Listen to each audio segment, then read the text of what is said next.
Olá, pessoal do Mike Royce Podcast. Estamos aqui mais uma vez. Hoje nós trouxemos uma presença ilustre, Dr. Adriano Moreira, professor de nível superior há mais de 20 anos, tem 8 pós-graduações, um mestre em Direito, e hoje nós vamos trazer um assunto em alta aqui. Nós vamos falar sobre Smart Contract, que são os contratos inteligentes, blockchain, vamos falar também sobre criptomoedas, o metaverso, tudo hoje aqui que vai estar em pauta, tá? Eu quero que você comente, curta, compartilhe aqui esse assunto. Se você tem alguma dúvida, deixa aqui nos comentários, nós vamos tratar disso. E não esqueça, nos siga nas nossas redes sociais, tá ok? Doutor Adriano Moreira, seja bem-vindo. Muito obrigado por atender o meu convite. É um prazer ter você aqui, tá? Olha, muito obrigado, Rogério, por esse convite. Eu estou aqui com muito amor, né, com muita vontade de falar para o seu público sobre esse tema tão importante, um tema impactante na vida das pessoas, né? Eu acho que cada um dos temas que a gente vai trabalhar aqui mereceria um programa isolado, mas a gente vai tentar trabalhar sobre todos eles de maneira conjunta, e é um dever, na verdade, do jurista, né, conhecer, né, em tempos pós-modernos, os novos fatos, os novos acontecimentos, os novos programas, os novos protocolos. Então, como é que a gente vai regulamentar, né, alguma coisa que a gente não conhece? Né? Então, os maiores doutrinadores do país estão sendo, nesse momento, convocados pelo Poder Executivo, pelo Poder Legislativo, para fazerem marcos regulatórios, regulamentarem todas essas questões. Está sendo um trabalho legislativo muito intenso e, com certeza, vai ser uma grande honra levar esse conhecimento, esse debate para o seu público tão seleto e tão inteligente. É isso aí, doutor. Doutor, a nossa legislação ela vai passar por uma grande mudança, correto? Com toda essa novidade da informática, virtual, que está vindo aí, então... Já começou, então, a se mover o Congresso, a Câmara Legislativa já está se movendo, já está fazendo ações? Sem dúvida, Rogério. Agora, recentemente, a professora Cláudia Lima Marques, que é a maior doutrinadora em direito do consumidor do Brasil e do mundo, ela foi convocada para fazer o marco regulatório da inteligência artificial no Brasil. Olha só. Né? Então, recentemente também, tivemos o marco regulatório da internet, tivemos o marco regulatório da proteção de dados, a Lei Geral de Proteção de Dados.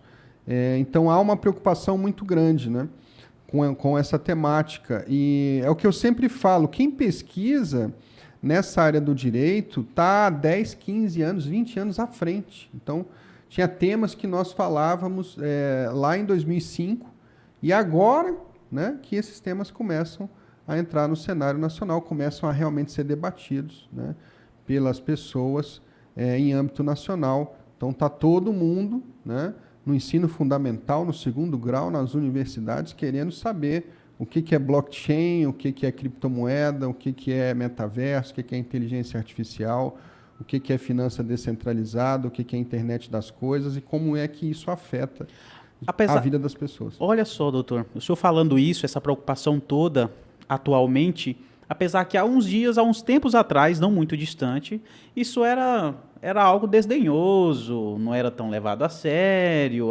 Mas o país já tem uma moeda impressa que é legítima do território nacional. Isso não trazia para o campo da legitimidade, não se colocava seriedade sobre o assunto. Simplesmente era algo que se desdenhava e não tinha essa preocupação. Hoje a gente já vê que o cenário mudou, né? Sim, Rogério, o cenário mudou e muito embora as pessoas não deem muita bola, muita importância para essas temáticas, são tsunamis, né? Vão impactar a vida das pessoas de maneira significativa. Num futuro próximo vai ser algo normal. E não podemos nos esquecer que muitos diziam que a internet não ia dar certo. Verdade. Todo mundo olhava para a internet e dizia, mas será que isso vai dar certo? Isso é uma tecnologia que veio lá, né, dos militares? Então, a gente lembra que o início da internet era justamente aquela ideia que os militares tinham de que se um determinado local fosse bombardeado, as informações se perderiam. Então, eles precisavam, né, desenvolver uma tecnologia que fosse capaz de colocar as informações em uma rede e que essas informações não se perdessem no caso de um bombardeio. Então, agora, olhamos para hoje. Vivemos sem internet? Olha a importância da internet na nossa vida. Exatamente. E sabe o que eu acho mais interessante? É que há um tempo atrás as pessoas assistiam os filmes de ficção científica e a ficção científica ficava no mundo da imaginação, né? Do Alice no País das Maravilhas, não se levava afinco realmente o que ali era demonstrado. E as pessoas não conciliavam a realidade com a ficção científica.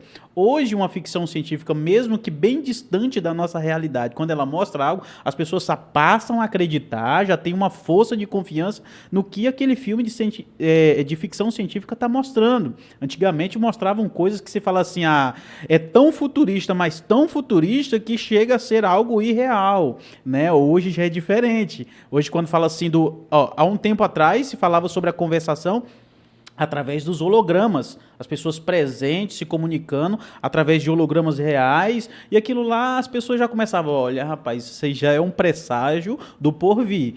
Algo, quando a fé já está se falando em conversações de hologramas, pessoas distantes se reunindo, que é o caso do metaverso, que nós vamos conversar mais para frente um pouco. Tá, mas pontuando um pouco sobre o doutor Adriano. Doutor Adriano, como o senhor começou, onde o senhor se formou, o senhor militou em que área? Qual foi a área que o senhor começou militando para chegar até o ponto de ser professor interino, dedicação exclusiva, né, no caso, a sua condição hoje? Me fala um pouco sobre. Olha, eu comecei há 20 anos atrás em Gurupi, no ensino superior, no curso de Direito. Na época, quando eu entrei, eu era professor auxiliar. Não tinha nem pós-graduação. Muitas pessoas até me questionavam, nossa, você está dando aula, mas nem pós-graduação você tem. E eu fui, né, estudando, me preparando, consegui entrar na pós-graduação, depois consegui fazer o mestrado, né? E aí agora, a semana anterior, eu concluí a 8ª pós-graduação. Né? Então, parabéns. Além do curso de bacharel em Direito, eu ainda tenho a investigação a investigação forense e a perícia criminal. Né? Tô terminando o curso agora de Gestão em Negócio Imobiliário e comecei também o curso de Ciências Contábeis. O senhor é um entusiasta de tudo que é novo virtual que está chegando. A gente já conversou sobre isso algumas vezes, né? E realmente eu também sou entusiasta disso, acredito muito nisso, não tem para onde mudar. Como o senhor disse anteriormente, é uma tsunami, não tem como escapar dela. E a gente começa falando sobre blockchain.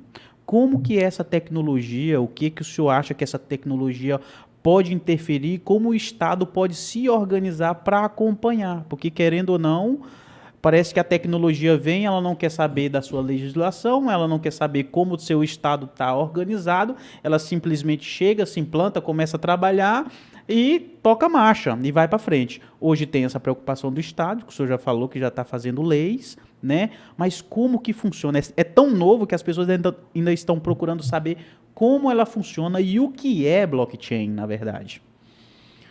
Olha, quando a gente fala em blockchain, a gente tem que entender que é um conceito que vem da ideia de descentralização. É um conceito que vem basicamente da anarquia, né? Então, os anarquistas trouxeram esse conceito. Na hora que você vai ler o paper, por exemplo, de algumas criptomoedas, isso fica bem evidente, como é o caso do Ethereum Classic. Mas o conceito de blockchain está relacionado, como o próprio nome fala, a uma cadeia de blocos. Tá? Então, você cria um bloco, coloca uma informação nesse bloco e, na sequência, você traz outro bloco, né, alterando aquela informação, né, ou pedindo para desconsiderar aquela informação, ou acrescentando algo àquela informação. E esses blocos eles não são apagados. Jamais. Então você vai formando uma cadeia de blocos cada vez maior, em sequência, e com essa ideia simples e elementar, você consegue resolver problemas que antes eram insolucionáveis. Você consegue resolver boa parte dos problemas da humanidade com a blockchain. Com a blockchain. Tá? Então, hoje a gente está no estado do Tocantins. O estado do Tocantins é um estado que se destaca pela sua agricultura, pela sua pecuária. A agricultura digital 4.0, ela se baseia basicamente nos conceitos de conectibilidade, interoperabilidade, né, em rastreabilidade dos produtos, tanto na agricultura como na pecuária. Então, você tem sensores espalhados, né, na lavoura, nos currais, você tem drones, né, que sobrevoam as áreas, e isso tudo conectado pode gerar um conjunto de informações que são colocados na nuvem e geram dados bastante significativos. Então, você pode ter um controle absoluto, rigoroso, preciso de toda uma atividade pecuária ou de toda uma atividade agrícola. Então, os agricultores eles têm utilizado, os pecuaristas também têm utilizado a blockchain como uma tecnologia segura de rastreabilidade e de prova da qualidade dos seus produtos. No ponto de vista do doutor, o senhor acha que o Estado é quase que impossível ele não se aliar a essa tecnologia, pelo que o senhor está explicando? Isso é algo fenomenal. É algo fenomenal, e o Estado, por meio do seu poder executivo, legislativo e judiciário, ele já se deu conta, né, da capacidade, das possibilidades da tecnologia blockchain, do tanto que ela é importante, do como os problemas estatais podem ser solucionados por meio da tecnologia. Então, os cartórios já estão utilizando essa tecnologia, né? O hash, quando ele vem, né, de uma blockchain, ele já traz informações significativas para os notários. O Tribunal de Justiça também está utilizando a tecnologia blockchain. Então, o Estado ele tem utilizado, né, na medida do possível, a tecnologia, e isso vai gradualmente, né? Quando a gente olha para outros países, né, isso tem crescido, tem se tornado cada vez mais uma prática, né, do Estado. E quando a gente fala em Estado e fala em tecnologia, a gente está falando de eGov. Então, o eGov ele tem se caracterizado cada vez mais pelo uso da tecnologia blockchain. Agora, há muito por se descobrir, né? Há muito por se criar, se desenvolver, né, em relação à tecnologia blockchain. Uma coisa interessante também, fazendo algumas ponderações, o público que nos assiste ainda, eu creio que ainda não está bem inteirado sobre esse assunto, quando o senhor fala sobre uma blockchain, que é um bloco que contém essas informações. O que são essas informações? Por exemplo, levando para o lado da criptomoeda, alguém faz alguma transação, alguma negociação com a pessoa, então esse bloco vai conter a data, né? O dia, a hora, a quantidade que foi, para quem que foi, de quem que foi, né? Então ela cria dentro todas essas informações ali, dessa negociação, ela cria o que o senhor chamou de hash, que na verdade é uma impressão digital única, ou seja, uma cadeia de números e letras, né, que vai trazer, é como se fosse o DNA daquela transação, com todas as informações que tem ali nela, e junto com esse hash, na verdade, ele vai levar o hash anterior, correto? Ou seja, ele leva o hash anterior, que são a informação da transação anterior. Ou seja, se eu tenho esse dinheiro veio de algum lugar, não é? Se eu tenho essa coisa veio de algum lugar, então ele vai pegar informações dessa coisa anterior, dessa transação anterior, coloca na minha mão, trazendo já informações, e quando eu passar, ela vai ter a transação para quem que eu passei. Ou seja, aí é onde se forma o que o senhor chama de corrente de informação. Que, ou seja, se mudar esse hash ou algum hash, a informação do hash, que é essa impressão digital, automaticamente eu estou banido desse bloco. Eu não estou mais nesse bloco, né? Ou seja, é o que traz a segurança. Mas existe, com toda essa segurança que mostra, a gente vai falar mais na frente sobre os serviços notários também que correm risco nisso, né? Com a chegada do mais na frente o smart contract, né? Vamos falar sobre isso.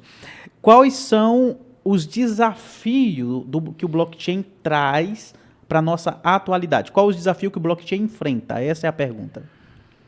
Olha, a ideia básica do direito é gerar segurança jurídica. O direito trabalha com uma ideia de segurança jurídica. E quando a gente fala em segurança jurídica, a gente está falando num tripé básico, que é a cognoscibilidade, a calculabilidade e a confiabilidade. Certo. Então, se você conhece a informação, tá? Se você consegue calcular em cima da informação e se você consegue, calculando, né, extrair daí os efeitos, as consequências, você confia na informação. E quando eu falo informação, eu posso estar me referindo a qualquer coisa, em qualquer área do conhecimento, né? Especificamente no direito, nós falamos de regras e princípios. Exato.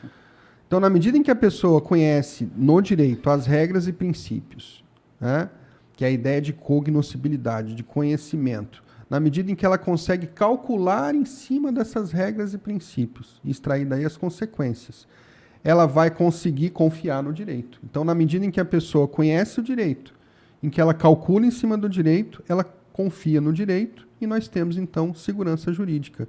E quando a gente fala em blockchain, não se enganem, blockchain não é anonimato, blockchain não é desconhecimento, blockchain é muito pelo contrário.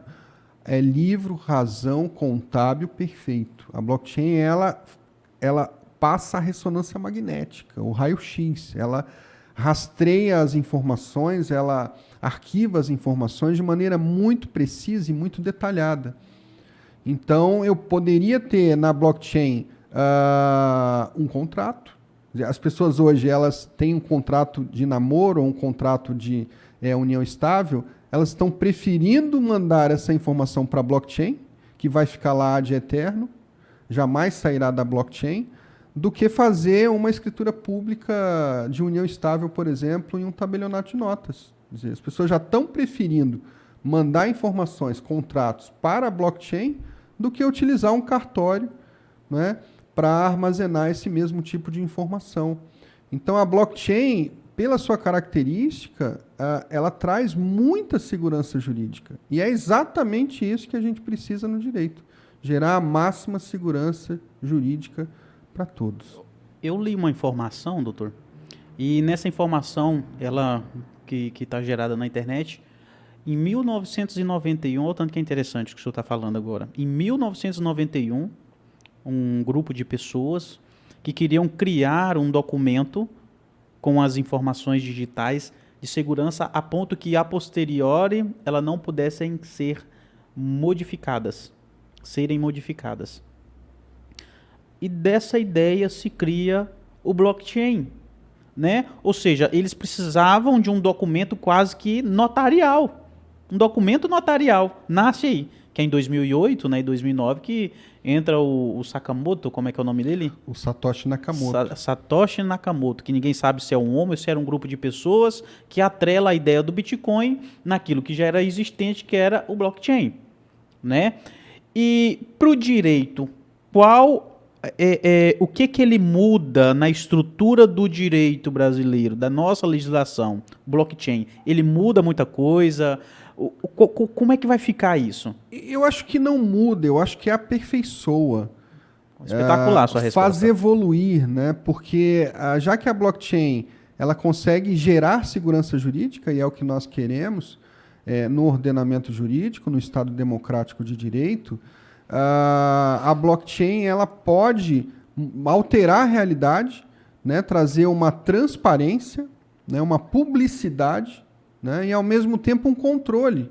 Porque, da mesma forma que nós falamos que existe a mineração, né, no campo das criptomoedas, ou seja, aquelas pessoas que detêm, né, uma capacidade algorítmica maior, que tem uma capacidade de hardware, né, maior para processar informações e validar as informações como verdadeiras, eu vejo que pessoas do Estado poderiam entrar, né, no campo de EGOV, no campo do direito público, como mineradores, né, no processo de validação dessas informações públicas.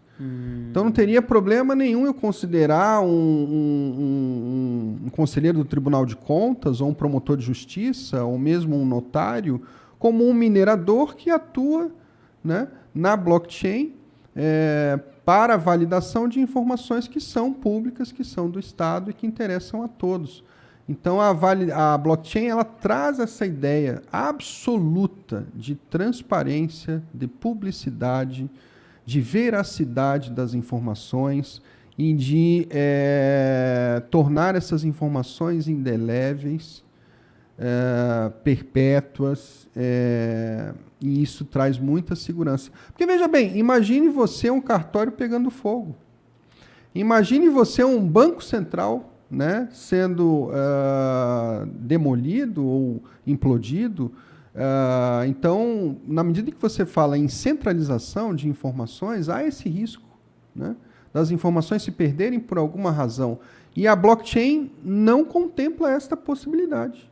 A informação ela fica de maneira perene, né, na rede, para que todos os componentes da rede acessem, né, se são mineradores, validem a informação como verdadeira e segura. Então, a blockchain veio, como eu disse antes, para resolver os problemas da humanidade e para trazer o máximo de segurança jurídica, o que é importante para nós no direito. Doutor Adriano, o senhor falando assim me traz até uma segurança naquilo que o senhor está apresentando a respeito do que é o porvir, mas com os pés no chão, analisando friamente a situação, nós sabemos que, assim como o bem ele evolui, as coisas boas evoluem, as coisas más também evoluem, né? Desde o tempo que era a moeda de troca era o sal, havia como maneiras de se furtar, de se roubar sal. Criam-se moedas, eles criam maneiras de roubar essas moedas. Cria um banco para trazer segurança e não roubarem essas moedas, vem a outra pessoa arquiteta planos para se roubarem essa moeda. Nós estamos entrando na era digital, é óbvio. Então, nós sabemos que agora aparece a existência de hackers. Quem são? Os hackers mesmo, de verdade, não são esses ladrões como eles conhecem, mas são aquelas pessoas más que trabalham na internet, que têm uma mente gigantesca, né, que consegue usar a máquina para roubar a máquina, né? E nós sabemos que hoje nós temos computadores que são potentíssimos, que eles conseguem fazer números de hashes, vários números de hashes em sequência em questão de segundos. Porém, nós sabemos que um computador potente, ele consegue gerar números de hash para poder mudar aquela blockchain. Ou seja, nós temos aí uma prova de que também é possível, pode ser possível, ou seja, roubar, hackear uma blockchain, né? Depois eles criaram lá o que eles chamam de Proof of Work, prova de trabalho, né, que retarda essa geração, gerar hashes para os outros blocos para tentar validar e ali houver o roubo, o furto, né, eu acho que essa é a palavra correta, para poder tirar ali os valores dali de dentro ou mudar de alguma forma. Como é que o senhor veria isso? Né, eu acho que com uma pergunta complexa, para uma pergunta complexa, ou uma resposta simples resolve tudo, ou outra resposta complexa, né? Como é que o senhor veria essa segurança verdadeiramente perante hoje a nova forma de se furtar, roubar? Né? Tudo evoluiu, então os hackers também estão aí mostrando que eles também evoluem. Bom, Rogério, foi muito interessante a sua pergunta, muito boa pergunta, muito inteligente, porque a gente tem que pensar que essa expressão que a gente usa hoje no Brasil, hacker, ela tem origem lá na França, né? A gente fala hacker na França, né? Então, o hacker é aquele que consegue atalhos, é aquele que consegue chegar num determinado objetivo mais rápido do que os outros. E quando a gente fala numa coisa assim mais pejorativa, numa atividade criminosa, a gente tem uma outra terminologia que é de cracker, né? Então, o cracker é aquele que realmente invade um sistema, que dá prejuízo, né? que traz problemas vários, né, para a vítima, que pode inclusive ser o próprio Estado. Hoje o Código Penal, o legislador na área penal tem uma preocupação muito grande com esse tipo de conduta. Vários crimes, inclusive, estão agora, né, na legislação penal, inclusive dentro do próprio Código Penal, trabalhando a temática. O Ministério Público do Estado de São Paulo, via a sua escola, né, tem discutido essa temática ao longo do tempo.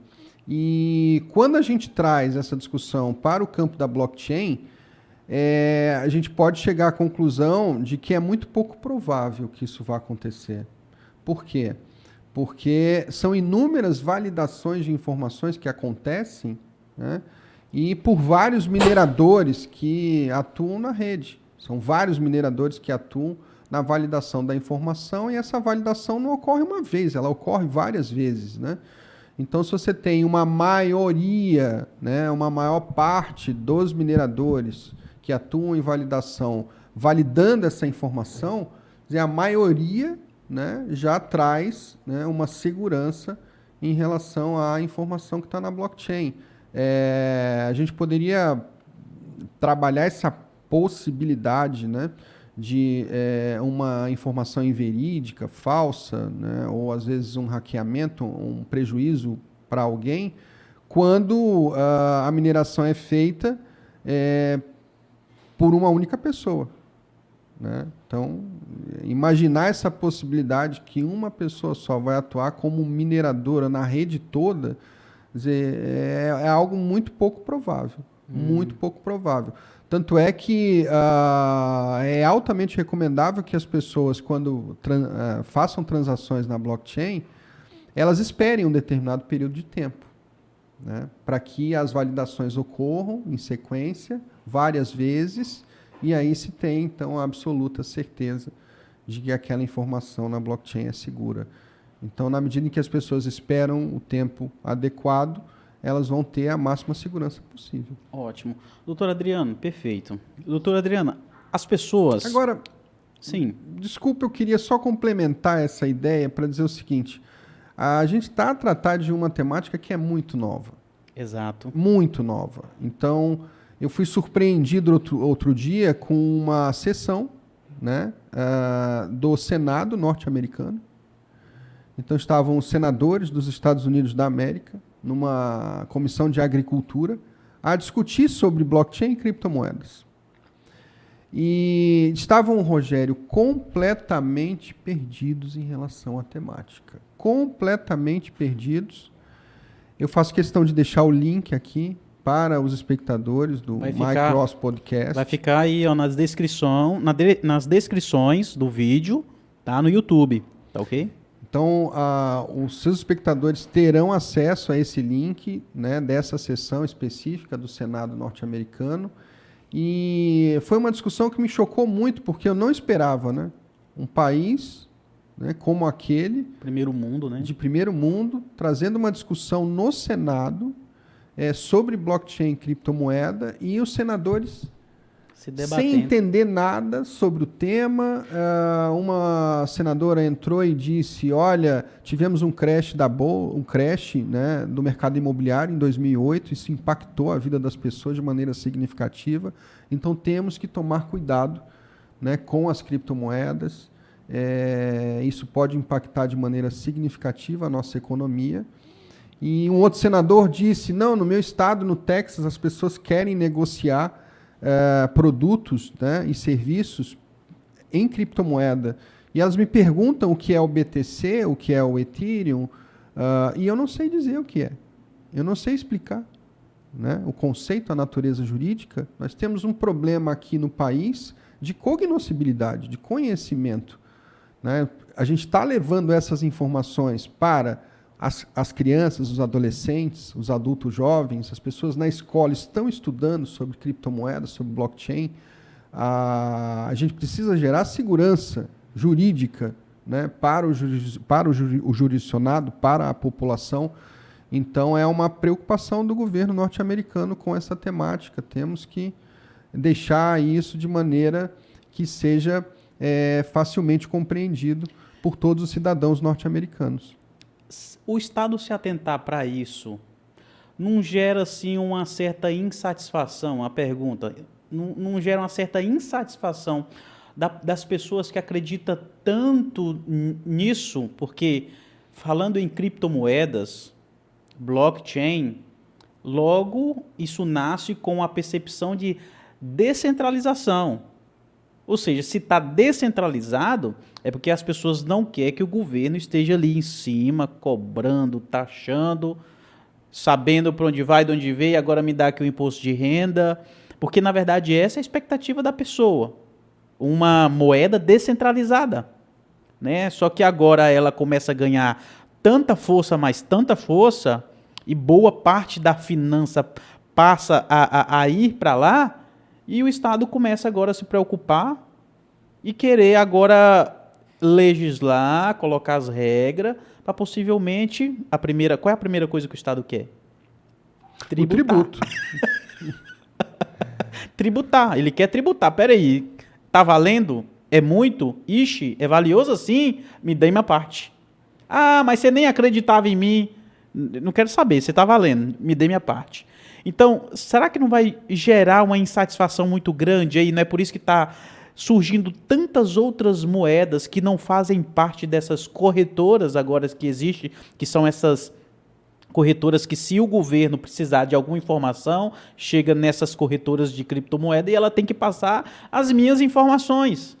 Será que isso não vai gerar um certo desconforto para as pessoas que querem a descentralização? Olha, eu acredito que não vai, na medida em que as pessoas sabem, né, o que estão fazendo, né? Eu não acredito que alguém vai investir em criptomoeda, vai comprar Bitcoin, Ethereum, Dash, Monero, Zcash, Tron ou qualquer outra moeda sem ter conhecimento do que estão fazendo, né? Isso é um erro muito grande, é um erro terrível. Então, na medida em que as pessoas sabem o que elas fazem, né, elas começam a perceber que, primeiro, não há o anonimato. Certo. Tá? O anonimato ele é próprio de algumas moedas, né? Então, se você for falar do Dash, se você for falar do Monero, do Zcash, né, seriam moedas que trazem essa ideia, né, de anonimato. Mas se você for falar especificamente do Bitcoin, ora, os juízes têm como ter acesso a uma wallet, eles podem saber o que está na wallet, eles podem saber quem é o proprietário daquela wallet, eles podem saber o e-mail que está vinculado à conta da wallet, eles podem saber o IP pelo qual a pessoa acessa aquela wallet. Se um juiz oficiar uma exchange, ele vai saber quem são os investidores ali. Então, há possibilidade de rastrear, né, todas essas informações. Então, a gente não está diante de investimentos absolutamente anônimos, não. É claro que há uma ideia de insegurança na medida em que há o analfabetismo digital. Exatamente. Então, algumas pessoas não sabem absolutamente nada da temática, são aventureiras, não entendem os conceitos, não estudaram. Muitos, né? caindo em muitos golpes. Estão caindo em golpes porque estão confiando em pessoas erradas. É um desconhecimento, né? Uma desinformação. Por isso que a gente utilizou essa expressão analfabetismo. Então, a pessoa ela tem que estudar sobre os temas, ela tem que saber o que ela está fazendo. Eu acho que o Estado tem um papel muito importante em levar essa educação para todos, nas escolas, seja qual for o nível, seja no ensino fundamental, no segundo grau, no ensino superior. Eu acho que todo mundo tem que ter acesso a esse tipo de informação. E o que eu vejo que tem acontecido é um crescimento, né, exponencial do número de criptomoedas, de criptoativos. A gente abre hoje qualquer site especializado, né, um CryptoCompare, por exemplo, você vai ver lá 1.300, 1.400 criptomoedas. Tá? Então o número ele tem crescido, né? Agora o Bitcoin é aproximadamente a $20 mil, né? Oscilando um pouco para cima, um pouco para baixo, mas há uma tendência das outras moedas também se valorizarem ou se desvalorizarem de acordo com o Bitcoin. Mas o que eu vejo é que as pessoas elas acreditam, né, no Bitcoin. Elas acreditam no mercado de criptomoedas. Agora, na medida em que você compara o mercado de criptomoedas com a B3, por exemplo, a nossa Bolsa de Valores em São Paulo, você vai perceber que a Bolsa de Valores traz informações seguras em relação aos investimentos.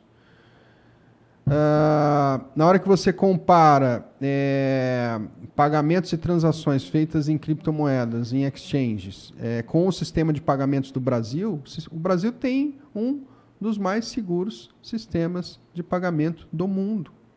Aquele pessoal que está em Brasília, eles não brincam em serviço, né? Então, quem é do sistema bancário sabe muito bem o que eu estou falando, né? É um sistema de pagamento extremamente seguro. As informações são processadas com a mais absoluta segurança. Você vê, por exemplo, há um fundo garantidor, né, de capital. Se a pessoa tem 250 mil reais numa conta, ela não vai perder esse dinheiro. Verdade. Não existe essa possibilidade dela perder o dinheiro, né? Então, a própria instituição financeira, o sistema financeiro, garante para a pessoa esse capital até 250 mil reais. Então, se uma pessoa ela perde o cartão magnético, ou ela perde a senha, né, ou ela perde os dados da conta, basta que ela compareça na sua agência bancária diante do gerente e o gerente vai checar se ela é realmente titular da conta, né, vai validar as informações e vai dar para ela um novo cartão magnético, uma nova senha. Exato. Ela vai ter acesso ao capital dela. Então, eu como jurista, eu jamais diria para alguém, não, pegue toda a sua herança e invista, né, em criptomoeda. Eu não faria isso em sã consciência. Por quê? Porque há um risco, né, das pessoas que não sabem o que estão fazendo perderem informações, né, perderem sua senha, trocarem um número por outro, uma letra por outra, mandarem um recurso para uma outra wallet e o dinheiro se perder pelo meio do caminho. Então, existem riscos, a pessoa tem que saber, né, exatamente o que está fazendo. E quando eu fiz o mestrado, em 2005, então, eu desembarquei em Porto Alegre, na Universidade Federal do Rio Grande do Sul, e tive contato, né, com os maiores doutrinadores do Brasil na época, né, em relação a essa temática que começava a ser estudada. E o que eu percebi na época foi que o cidadão, né, o consumidor norte-americano, ele é extremamente informado. Ele é super alfabetizado digitalmente. Então, ele tem noção de como que funciona um sistema. Verdade. Ele tem a noção de como funciona um sistema operacional. Ele sabe programar. Ele tem aulas de programação na escola. Então, eles são muito bem formados, né, nessa área de tecnologia, né, de sistemas de computador, de softwares. Então, eles desenvolvem lá, né, sistemas vários e também hardware, né, para máquinas. Então, é o berço da tecnologia, né? Então, você não pode comparar, né, um cidadão consumidor norte-americano com um cidadão consumidor brasileiro, né? É por isso que eu falo que eu acho que a legislação brasileira ela tem um desafio muito grande aí pela frente com toda essa novidade tecnológica que apareceu e se implantou, e não quer saber se ela está acompanhando os passos dela ou não. Ela está seguindo o seu ritmo, e o ritmo dela é um ritmo muito acelerado. Por exemplo, ela não quer saber se você acredita ou não. Se um dia você comprou um Bitcoin e tinha um Bitcoin na sua carteira, ou 5 ou 10 Bitcoin, ela não quer saber se você guardou sua senha ou não. Quando ela explodiu e você não sabia onde estava a sua senha, você simplesmente perdeu milhões. E para quem que você iria reclamar isso? Aonde está esse intermediador que vai resolver o seu problema? Como o senhor bem disse, eu perco meu cartão no banco, eu me dirijo até o banco. Eu preciso ter acesso à minha conta e resgatar os meus valores e cuidar das minhas coisas. Pagar minha água, pagar minha energia, pagar isso, pagar aquilo. Vou lá no gerente do meu banco, ele vai gerar um outro cartão para mim e pronto. Na época do Bitcoin foi assim, teve pessoas revirando lata de lixos, indo nos lixões da cidade, tentando achar um pendrive que possivelmente ele tinha ido junto no lixo, e eles perderam um acesso, não tinha para quem reclamar. É aí onde nasce as exchanges, né? As pessoas precisam comprar Bitcoin, por exemplo. Mas vai comprar de quem? De uma outra pessoa que tem Bitcoin? Tá, aí ela vai garantir que eu vou mandar 260 mil reais em troca de Bitcoin. Quem me garante que ele vai me mandar esses 260 mil reais em Bitcoin para mim de volta depois de eu ter depositado? É onde surge a exchange, né? E as exchange ela tem uma coisa também interessante, porque qual é a validade que ela me dá? É tudo na base da confiança. Porém, eu sei que se o juiz for lá e chamar esse pessoal da exchange, dessa corretora, eles têm a obrigação de prestar as informações das pessoas que transacionou através dela, que ela foi intermediária, correto? Eu fiz a primeira pergunta ali, mostrando a insatisfação da pessoa que quer a descentralização. Tudo bem, correto. Ele quer descentralização, não quer o Estado de olho naquilo que ele está movimentando. Porém, existe um abismo gigantesco naquilo que o Estado pode regular para benefício da pessoa, que é o caso, por exemplo, morreu, inventário e partilha. E aí, para quem que eu reclamo se eu tiver riquezas em criptomoedas? Se o Estado não tem um poder de alcance lá e regular e passar para o próximo? Como é que ficaria a situação? Então, vê-se uma necessidade realmente gritante do direito regular todas essas transações. É claro, tem que acompanhar agora a modernidade. Mas o senhor acha que isso é saudável? O Estado está supervisionando tudo, mas por baixo tem outras pessoas que preferem realmente a descentralização e o Estado não olhando, não interessando se ela vai perder ou não. Mas quando chega a essas situações, doutor Adriano, o direito vai agir como? Para quem que o direito vai reclamar numa carteira digital que tem lá uma riqueza gigantesca que tem que passar agora para outro, partilhar para outro? O rapaz morreu. Como que partilha isso? Bom, Rogério, você falou sobre dois temas muito interessantes. O primeiro é exchange. O segundo é da possibilidade de resgatar informações, né? E do fato de muitas pessoas terem perdido, por exemplo, seus bitcoins, né, de 2008 para cá. Em que pese o fato de o investimento em exchange não ser seguro ao longo do tempo, e eu explico. A pessoa investe em exchange, ela faz uma transação na exchange e ela deixa o seu capital na exchange, pode ser que esse dinheiro se perca, por exemplo, com a falência daquela pessoa jurídica. Então, não é aconselhável do ponto de vista financeiro, do ponto de vista de investimento, uma pessoa deixar o seu dinheiro numa exchange. O ideal é que ela transfira esse capital para uma wallet segura, uma wallet física, como, por exemplo, numa Ledger ou numa Trezor. Né? Aí ela vai ter muito mais segurança se ela fizer isso. Mas, em que pese isso, a exchange é uma coisa fantástica. Olha, eu vou confessar. A primeira vez que eu acessei a Binance, eu fiquei estarrecido. Foi uma coisa que me deixou muito impressionado. Porque eu nunca imaginava na minha vida que pudesse ter uma plataforma de investimentos tão fantástica e tão maravilhosa e tão cheia de oportunidades como a Binance. Eu nunca imaginava. Foi uma emoção assim muito grande para mim. Cristiano Ronaldo agora é o garoto propaganda da Binance. Não só ele, outros acabaram acreditando na ideia, vendo o potencial e vão fazer aquela plataforma se alavancar de maneira significativa. Mas quando eu acessei a Binance pela primeira vez, eu juro para vocês, a sensação que eu tive foi de estar voando na nave da Star Trek e acessando a plataforma financeira deles, né, extremamente avançada para a nossa realidade, porque é algo extremamente avançado. Né? A cada vez que eu entro na Binance, eu aprendo novas coisas, novos conceitos, eu descubro, né, formas de investimento muito interessantes, a possibilidade de finanças absolutamente descentralizadas, que é o que as pessoas agora conhecem como DeFi. Né? Então, uma oportunidade de se investir como nunca antes se viu. Né?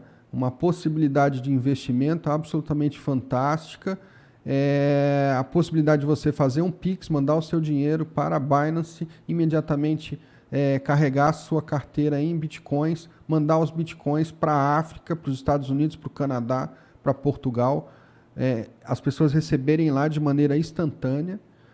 Então você pode fazer negócios com o mundo inteiro a qualquer hora do dia ou da noite, de maneira absolutamente instantânea.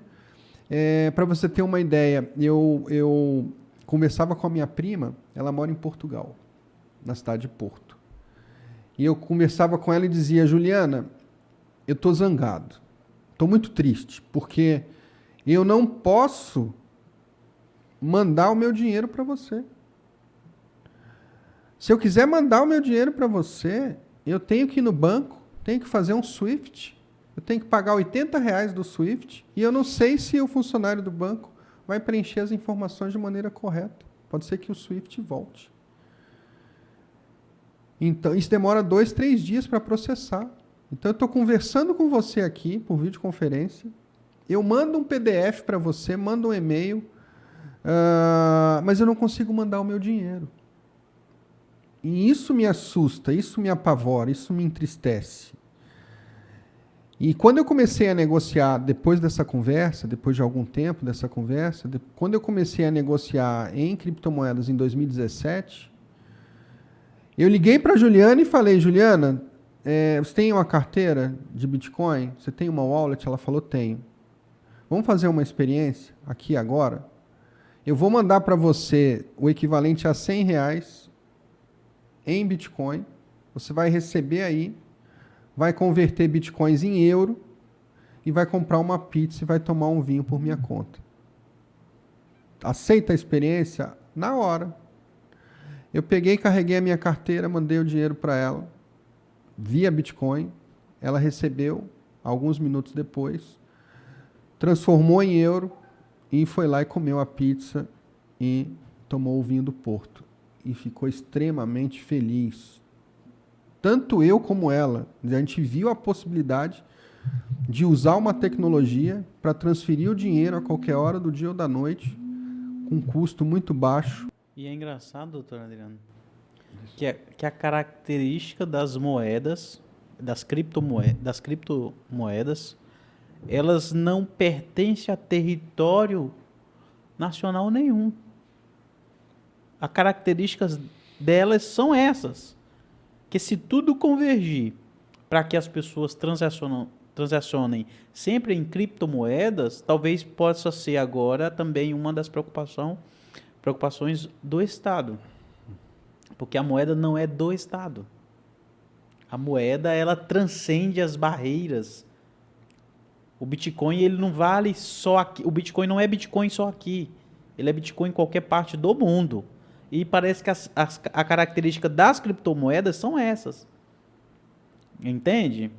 Entendo. Eu acredito que você tenha razão quando fale, né, que o Bitcoin ele é aceito em vários países do mundo. As pessoas ao redor do mundo acreditam no Bitcoin. Alguns estados acreditam no Bitcoin. Tivemos o caso agora de El Salvador, em que o presidente do país disse que a moeda tem que ser utilizada lá como moeda corrente para as pessoas. Inclusive colocou, né, a energia vulcânica, né, à disposição dos mineradores. Então foi uma revolução naquele país. Quando se fala de criptomoeda, a gente entra no DeFi, das finanças descentralizadas. O poder dessa moeda é tão grande que já começa uma nova forma de você olhar para suas finanças. Se a moeda ela não depende do Estado para regulá-la, automaticamente as suas finanças também não dependerá do Estado, do Banco Central e de qualquer outra coisa. Então a gente está vendo que tudo está convergindo para uma descentralização. Entende? Parece que a mão do Estado ela vai se encurtando de tanta forma que ela não alcança mais, tanto que se fala hoje no DeFi, as finanças descentralizadas, correta? Como é que é mesmo, como é que funciona bem o DeFi, as finanças descentralizadas? Olha, veja bem, você trouxe uma ideia de que as pessoas aceitam Bitcoin ao redor do mundo. Alguns países até adotaram, né, o Bitcoin como moeda corrente, como foi o caso de El Salvador. Mas existe um outro conceito também sendo desenvolvido que é de stablecoin, né? Então você tem moedas que são pareadas, né, ao dólar, né, que são pareadas a algum outro ativo. E você também tem estados, né, desenvolvendo, né, suas próprias moedas. Em 2017, a gente tinha um grupo de estudo na Universidade de Gurupi e nós mandamos o ofício para a Casa da Moeda e o Banco Central pedindo a criação do real digital. A Nubank criou a própria moeda. O Mercado Livre criou agora a sua própria moeda, né? E várias outras que estão criando as suas próprias moedas. Dentro dessa explosão das criptomoedas, nasce as NFT. O que seria essas NFT dentro desse cenário? Na verdade, o que é NFT, né? Tem gente que nem sabe o que é isso. É tanta informação nova chegando, né, com tanta força também de valor, também pessoas ficando milionárias por causa disso, que tem que explicar primeiro o que é isso. O NFT, ele surge de uma ideia de algo não fungível, né? Então, o NFT é um token, né, não fungível, né? E quando a gente fala em NFT, a gente está falando em alguém que produziu alguma informação, né, e esta informação ela vai ser considerada como insubstituível, né, infungível.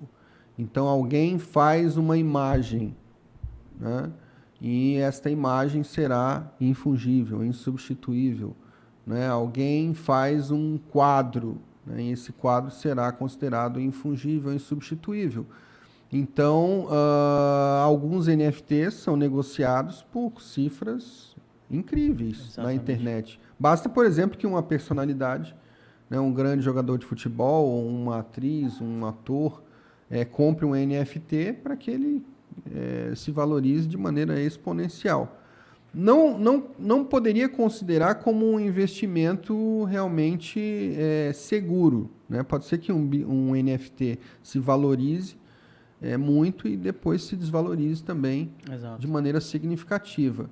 Mas o que a gente está percebendo é que as pessoas estão começando a se interessar por algo que tem um outro lado, né?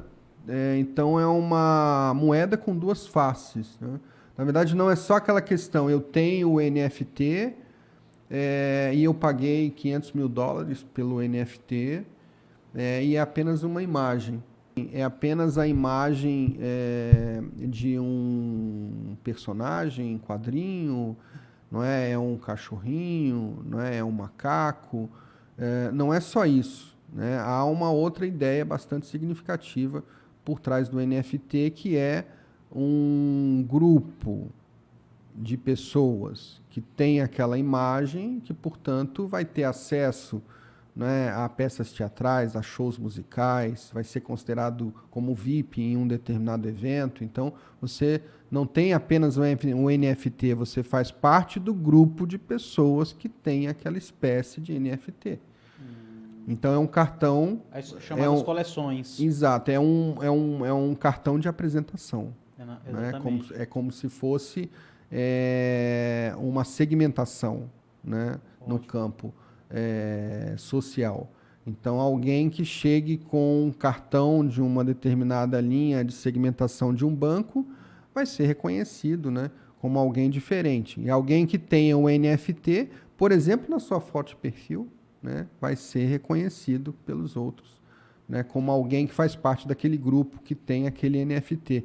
Então, eu acho a ideia muito interessante, porque é uma ideia que está agora caindo lá no metaverso. Exato. Doutor Adriano, no meio de tantas essas novidades, todas essas novidades que vêm, ela traz uma riqueza muito grande, muitas pessoas ficando ricas. e onde é que entra esse sistema de finanças descentralizada? Qual é o intuito dela, na verdade? Que é conhecido como DeFi, não é? Olha, quando a gente fala de DeFi, finanças descentralizadas, eu acho que no campo da economia, no campo de finanças, o grande tsunami. É o grande tsunami, é a grande inovação, é a maior quebra de paradigma que eu já vi em toda a minha vida. O fato de alguém, de uma maneira simples, né, elementar, fazer o seu cadastro numa Binance e de repente está colocando seu dinheiro para render no final de semana de maneira significativa, ou o fato de alguém como eu ou você entrar numa plataforma, se carregar em Ethereum, e daí conseguir pegar dinheiro emprestado a 4%, às vezes até 15% ao ano, é algo muito relevante, é algo muito O significativo. DeFi é um sistema? Exatamente. Quando a gente fala de finança descentralizada, é uma ideia de simplificar a forma de investimento, a forma pela qual as pessoas fazem investimento. É uma maneira simplificada de você se expor a um determinado ativo, de maneira muito fácil. Você entra e sai de maneira muito simplificada. Então, você pode pegar, por exemplo, colocar lá 20 mil reais em Ethereum, e daqui a pouco você está emprestando, né, esse dinheiro a 15% ao ano. Que um investimento de 15% ao ano é um investimento relevante, significativo. Então imagine, por exemplo, que você colocou uma determinada quantidade de dinheiro em Ethereum e que você conseguiu, né, em poucos dias, ter 6% de rendimento no Ethereum.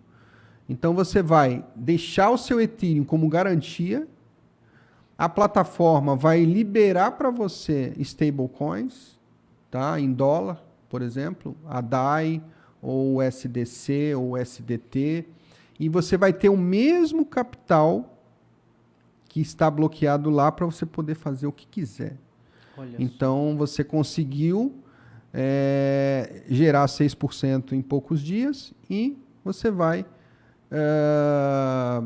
gastar os mesmos 6% para liberar todos os 20 mil em stablecoin para você poder fazer o que quiser. E os seus Ethereum estão lá guardadinhos, né? Se valores continuam valorizando, porque são Ethereums. Então, eu acho isso fantástico, eu acho isso muito bom, é uma ideia genial, né? Porque na hora que você vai, por exemplo, investir na B3, né? Eu sei que o sistema financeiro, econômico, ele está preocupado com a máxima segurança, mas você tem que assinar contratos, né? Dar informações várias sobre você, sua família, você pagar taxas, né, altas, entendeu? Ter uma dificuldade, inclusive, na negociação dos seus ativos. Isso é algo que está muito distante, né, da maioria das pessoas. Tá? Quer dizer, não é todo mundo no Brasil que tem ações na B3. Não é, infelizmente não é. O que é totalmente diferente nos Estados Unidos. Qualquer adolescente lá está investindo, né, na Bolsa de Valores. Doutor Adriano, dentre todas essas novidades que vieram, tem mais uma que é recente agora, através da Ethereum, né? Através da Ethereum, que é o Smart Contract, né?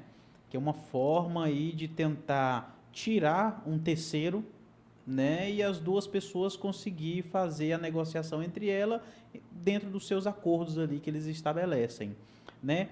O Smart Contract, nesse caso, eu falo isso porque eu visualizo a advocacia, né, a pessoa que trabalha com o direito, que isso é tão forte e eu creio que vai dar uma virada tão grande na forma das pessoas trabalharem, porque ele vai tirar, vai fazer desaparecer muitas coisas, né? O Smart Contract faz ali, coloca em risco também o cartório, em relação de atas notariais e tudo mais. Coloca em xeque também um terceiro, um juiz, porque ele se auto-executa, correto? Hoje, o profissional do direito, ele tem que estar bem inteirado em relação a toda essa novidade que está vindo, ainda mais naquilo que promete o Smart Contract, correto? Correto, a sua análise é absolutamente perfeita. Veja bem, esse é um conceito que nasce de um criptógrafo e jurista. Olha Então só. foi o Nick Szabo, lá em 1997, que desenvolveu esse conceito. Então ele fala que eu posso desenvolver um contrato entre duas ou mais pessoas, que não tenha subjetividade, não tenha interferência, que possa ser executado, né, rapidamente e por uma máquina. Então aí nasce o conceito de smart contract. E ele dá o exemplo, né, uma vending machine, né, tem dentro dela o conceito de smart contract. Então você, se pagar R$ 5, terá uma Coca-Cola. Você coloca uma nota de R$ 5 numa vending machine, cai uma Coca-Cola. Então, se pagar R$ 5, então terá Terá uma a Coca-Cola. Então, o smart contract, ele na verdade funciona dentro dessa perspectiva, né? Se, então. É uma programação simples, é uma programação elementar. Hoje ele é limitado, né? Hoje ele é um pouco limitado, só consegue resolver algumas situações específicas, mas como a gente vê que tudo evolui de forma tão rápida, eu visualizo aí também, doutor, que daqui a uns dias o escritório de advocacia, ele tem que estar munido com a inteligência artificial, ele tem que estar munido com contratos inteligentes que daqui até um tempo mais à frente, ele vai estar fazendo coisas bem mais complexas. Bem mais complexas, né? Então, daqui uns dias, a pessoa, um escritório de advocacia, ele vai ter que ter um local reservado para um profissional de tecnologia virtual, ali, um TI, um cara realmente, um programador, né? Isso que eu quero falar, um programador. Eu vejo que num futuro próximo, num futuro bem próximo, vai acabar até a interatividade, né, presencial entre advogado e cliente. Olha essa, olha essa. Daqui uns dias, o senhor, lá na faculdade, vai ter na grade curricular formação de contrato inteligente, programação de contrato inteligente, para o aluno aprender como programar um contrato inteligente. Sim, um aluno, estudante de direito, daqui um dia ele vai ter que aprender como fazer um contrato auto-executável. Rogério, matéria imprescindível, já deveria ter essa disciplina há muito tempo, né? Não só aquela visão superficial do que é o direito digital, né? Do que é a sociedade da era digital, mas uma aula, uma disciplina que realmente ensinasse os profissionais, os futuros profissionais do direito a programarem. Então eu vejo que na formação do egresso, né, se deve contemplar isso, né, a possibilidade da pessoa utilizar a programação para fazer, por exemplo, um robô que seja capaz de peticionar 500 vezes por dia. Nós tivemos esse caso aqui em Gurupi de um advogado que veio ali de Uruaçu, no estado de Goiás. Eu passo o contato dele. E ele veio em Gurupi e demonstrou para todos que o robô dele é capaz de fazer 500 petições em 24 horas. Ele já tem 10 mil ações protocoladas e ele traz exatamente essa ideia, né, de que os advogados eles vão ter que desenvolver a programação dentro do escritório de advocacia. Como as coisas estão convergindo para que haja demandas e muitas demandas, as pessoas estão se especializando em áreas que nem se pensava existir. E hoje estão se fazendo escritórios simplesmente especializados em fazer petições iniciais, em fazer contestações, em fazer vários outros tipos de recursos de várias outras áreas. Por quê? Porque eles estão entendendo que a tecnologia chegou, a modalidade de escritório e captação mudou. Então as pessoas estão conseguindo uma demanda muito maior do que aquilo que, se fosse outrora elas trabalhavam antes, elas não conseguiriam, coisas que um advogado sentado na sua cadeirinha conseguia atender o seu clientinho que chegou na porta dele, foi lá, pegou a açãozinha, colocou aquele cliente e assim vai indo. Um bom advogado, antigamente bem sucedido, é isso que eu quero dizer, eles tinham muitos clientes e pessoas trabalhando dentro do seu escritório. Hoje não, um advogado bem sucedido, ele capta muito cliente, trabalha por demanda usando inteligência artificial e tudo está se convergindo para isso. Então a forma até de oferecer serviço para escritórios de advocacia mudou. Hoje tem advogados que não trabalham para o cidadão comum, ele trabalha para advogados, porque a demanda é alta. Pera aí, eu vou te ajudar em parte dessa demanda. Eu faço contestações assim, assim, assado, em quantidades elevadas. O cara, tá, contrata seu serviço. Você mencionou essas empresas que fazem petições iniciais. E que petições, né, Rogério? E que petições? É uma qualidade assim nunca antes vista. Estou falando que não é mais aquela petição com letras pretas num papel branco. Né? É aquela petição em que o papel é colorido, tem fotos. Visual law. Você tem ali códigos QR que levam o juiz para um determinado link. Né? Então, as provas elas são diluídas dentro da petição inicial. São petições iniciais muito bem feitas e muito bem elaboradas, e os juízes eles estão gostando dessa nova forma de apresentação. Agora, veja bem, voltando à temática aqui dos smart contracts, o que a gente pode dizer é que o smart contract ele funciona nessa sistemática de ser então. Eu não vejo como, no futuro, não termos um contrato de locação de imóvel em que a pessoa vai chegar na porta da casa, vai encontrar um código QR, vai ler o código QR com seu smartphone e imediatamente ela vai começar a pagar R$1 por hora de locação. Então nós teremos no futuro plataformas de pagamento de fluxo contínuo. R$1 vai sair da conta do locatário e vai entrar na conta do locador, do proprietário do imóvel. E muita gente me pergunta se R$1 é caro ou barato. Não seria uma locação de R$1 muito barata?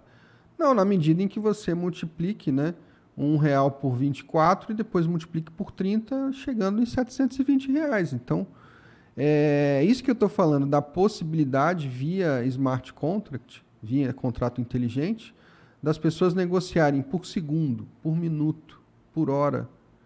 Né? Veja, tem muita gente no Brasil que não tem salário no fim do mês. O cara ganha por dia. Ele poderia muito bem carregar uma plataforma de pagamento de fluxo contínuo para pagar o aluguel dele, que seria de R$1 por hora, R$2 por hora. Eu acho que isso aí vai permitir um acesso, né, a milhões de pessoas. Né? Milhões de pessoas que não tinham possibilidade de fazer aquele contrato, vão fazer aquele contrato. Eu não vejo problema nenhum de uma pessoa pagar, por exemplo, o Netflix por minuto.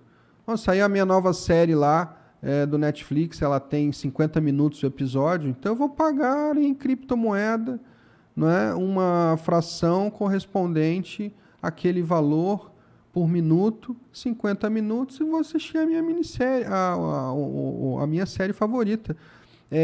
Então eu não preciso pagar por mês. Essa ideia de que as pessoas precisam pagar alguma coisa por mês é uma ideia que vai acabar com o tempo.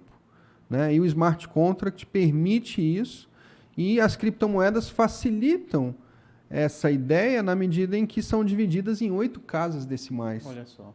A gente divide o real, né, em 2 casas, né, tem 1 centavo de real, mas o Bitcoin você tem 1 satoshi lá na 8ª casa decimal. Então, você poderia fazer muitas negociações considerando o segundo ou o minuto.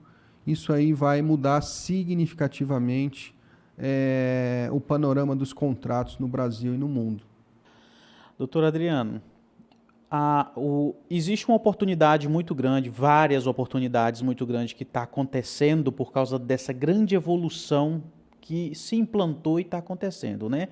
Por exemplo, área jurídica onde muitos advogados estão ficando muito ricos, que é no caso por causa do metaverso, onde está habitando ali o mundo dos gamers, e eles estão movimentando milhões dentro daquele mundo dos gamers, né?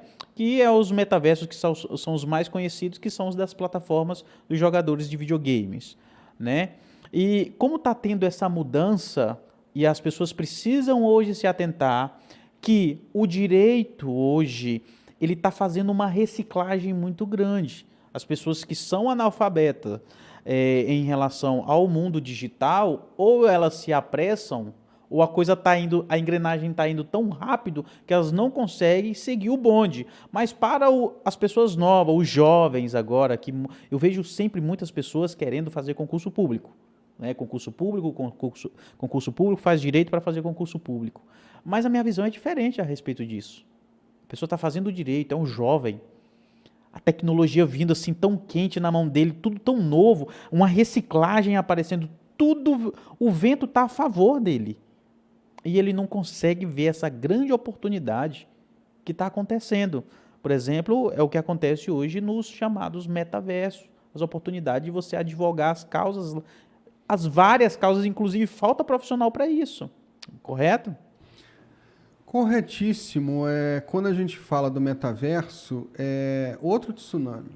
Outro tsunami. Isso vai impactar a vida das pessoas de maneira bastante significativa. E não é uma ideia assim que apareceu agora, né? No século em que a gente está. Em 1992, a gente viu um autor chamado Neil Stephenson produzindo uma obra literária chamada Snow Crash, e nessa obra ele já mencionava o metaverso, né, como uma fuga da realidade. Uhum. E depois a gente teve muitos filmes, né, comentando a ideia de metaverso, né, a gente teve Matrix, teve o Eu, Robô, né, então Hollywood investiu pesado também nessa ideia. E em 2003 a gente teve um fato bastante marcante, que foi a criação do Second Life, né, um grande metaverso, desenvolvido ali por aquelas mesmas pessoas que trabalhavam para a Disney e desenvolviam desenho animado. Então, você tem no metaverso a possibilidade de criar avatares, né, que vão conviver no metaverso, como se fosse uma segunda vida, e dentro desse metaverso as pessoas terão, né, a possibilidade de terem a sua casa, né, de terem o seu carro, de terem a sua propriedade rural, né, de desenvolverem projetos dentro do metaverso. Então, é uma maneira muito interessante de se viver, né? E a proposta do metaverso é fazer com que as pessoas vivam a sua vida real dentro do metaverso. Então, no futuro não muito distante, as grandes empresas, as grandes universidades, não é, desenvolverão projetos dentro do metaverso. Eu não vejo prejuízo nenhum para as pessoas em participarem de um metaverso. Na medida em que a pessoa entra no metaverso, ela interage com pessoas do mundo inteiro, fala vários idiomas. Exato. Né? É uma ideia de programação mesmo. Então a pessoa aprende centenas de comandos diferentes. É algo que treina a memória, que desenvolve a memória. E eu aposto que num futuro próximo, assim como as pessoas têm conta no Instagram, né, no Twitter, no Facebook, no LinkedIn, as pessoas terão obrigatoriamente uma conta em algum metaverso. Eu acho que essa realidade, ela não é distante.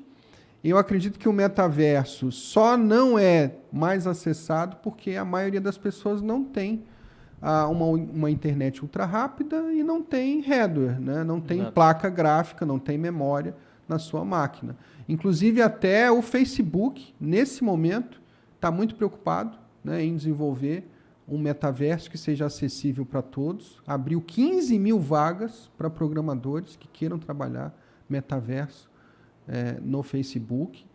E as pessoas, na minha concepção, estão perdendo muito dinheiro, estão deixando de ganhar muito dinheiro por não participarem do metaverso. Doutor Adriano, eu até ouso falar, né, porque o que é a realidade, o êxodo, ele está sendo um êxodo forçado. Você pega as grandes empresas, os grandes nomes da tecnologia odierna, eles estão forçando esse êxodo, porque eles veem que isso é tão promissor, por exemplo, quem diria que o Mark Zuckerberg, o dono do Facebook, olha o nome, Facebook, iria mudar o nome Facebook. Ele mudou o nome do Facebook para Meta. Meta de metaverso. Porque ele pensa, olha, tudo vai acabar aqui. Tudo vai finalizar aqui. Todos vão migrar para cá. O que eu vou fazer? Ele pensou, olha a jogada, eu já tenho uma plataforma que interagem. O metaverso não é de interação, não é de compra, venda, movimentação de finanças e tudo mais. Eu já tenho essa plataforma. O que me falta? Mudar o nome? Vou mudar agora. Não se chamará mais Face, mas sim Meta. Né? Agora vai fazer só uma outra parte de programação para continuar movimentando continuar não, para dobrar a riqueza que já se movimentava, no que já se movimenta hoje com o marketplace dentro do Facebook, com os impulsionamentos dentro do Facebook, apesar que o Facebook é uma das melhores ferramentas para venda de produto, tem um público que compra de uma forma feroz. Então muda-se isso para o metaverso, que já está se movimentando bilhões aí dentro do mundo dos gamers, e vamos ver no que é que dá. Então, tipo assim, a aposta é tão grande que a gente vê isso através dessa forçação do êxodo, através das grandes empresas, correto? As grandes empresas já perceberam a presença desse tsunami. Né? Já viram como o metaverso vai impactar a vida das pessoas de maneira significativa. E o metaverso, sem dúvida, traz essa possibilidade. Né? A possibilidade de você, dentro do metaverso, comprar produtos ou serviços para o seu avatar no metaverso, ou para você comprar produtos reais dentro do metaverso. Então, nada impede que uma Amazon tenha lá dentro do metaverso a sua livraria, que você leia os livros dentro da plataforma, de maneira virtual, ou que você compre os livros dentro da loja da Amazon para chegar na sua casa na semana que vem. Né? Essa é uma possibilidade que o metaverso traz. Então, eu não tenho dúvida de que grandes empresas vão investir no metaverso, né? E o Facebook com certeza conseguirá, né, desenvolver uma tecnologia para tornar o metaverso acessível ao maior número de pessoas no menor tempo possível. Então, essa é a luta hoje dos programadores, né? Fazer com que todas as pessoas obrigatoriamente tenham conta no metaverso.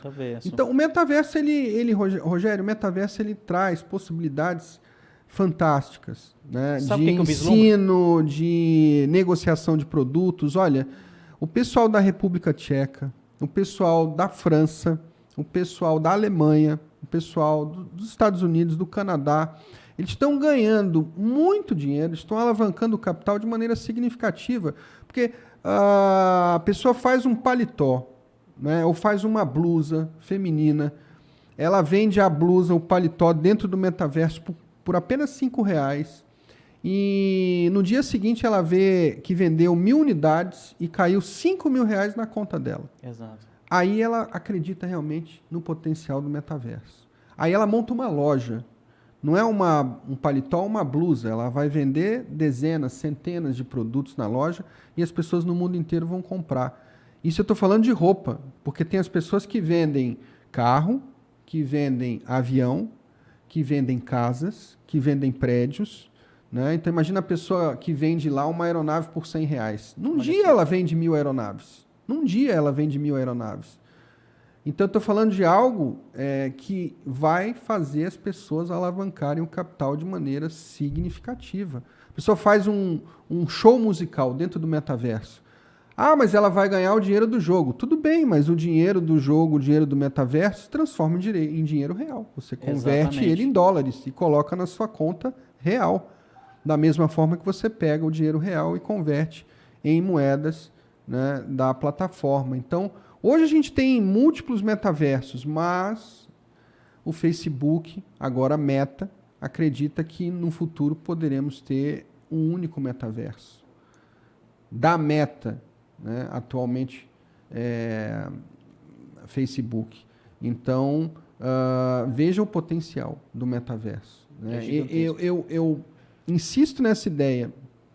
Entrem no metaverso, criem avatares, comecem a desenvolver produtos e serviços. Haverá uma possibilidade, inclusive, das pessoas trabalharem dentro do metaverso. Mas com certeza, doutor Adriano. Olha só, falando isso, o que eu estava vislumbrando aqui?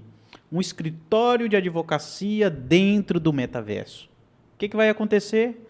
A pessoa tem a lojinha dela lá dentro do metaverso, está vendendo, vendendo e vendendo. Acontece algum erro. Algum erro na programação, não se sabe como, o dinheiro não entrou, a venda não foi concluída. Você vai comprar, você vai buscar um escritório de advocacia inteirado sobre a legislação, que com certeza vai chegar lá, essa legislação própria para dirimir essas questões dentro do metaverso. Vai bater lá, pá, um cliente. A inteligência artificial já filtra o que aquela pessoa quer, o cara olha tudo e vai para a esfera jurídica. Resolveu o problema. Isso não é distante, porque já tem advogados atuando no metaverso. Através dos gamers, que onde é o que dá mais, que tem os banimentos, por exemplo, baniu a pessoa do jogo, onde ela ali auferiu os seus lucros. Baniu, mas por que baniu? Quais são as cláusulas do banimento? Tudo é contrato. Eu tenho que rever esse contrato. Eu tenho que impugnar a sentença daquele contrato. Então, é muito serviço que está rodando lá dentro. Entendeu? E quando você pega um cliente lá dentro, o cara está ganhando milhões. Né? Olha, muito me surpreendeu o fato de a escola do Ministério Público do Estado de São Paulo discutir as implicações jurídicas dentro do metaverso.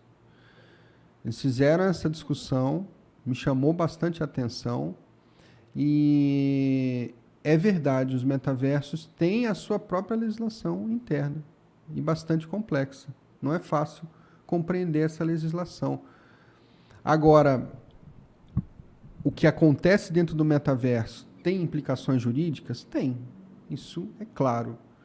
Né? Então, as pessoas precisam ficar atentas a essa necessidade de respeitar tanto a legislação interna do próprio metaverso, como também a nossa legislação. Né? E aí acaba caindo, sem dúvida nenhuma, no campo do direito internacional.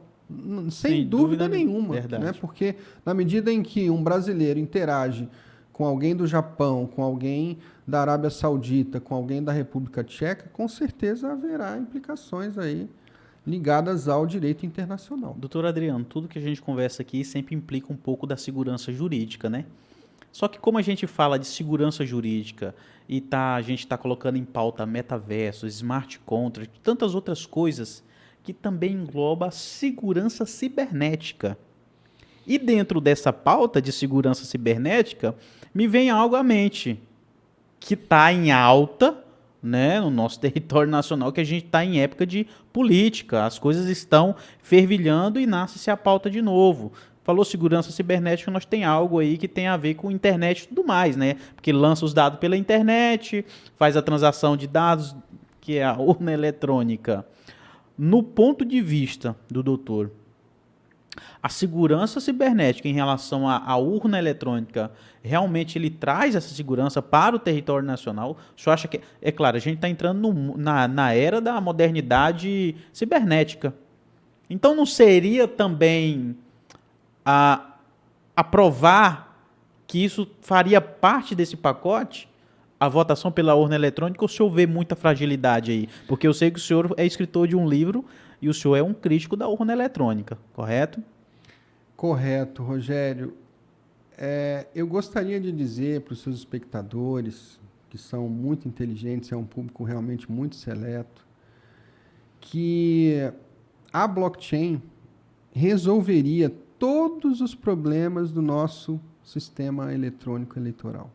Então, ela seria a solução perfeita para a eleição no Brasil.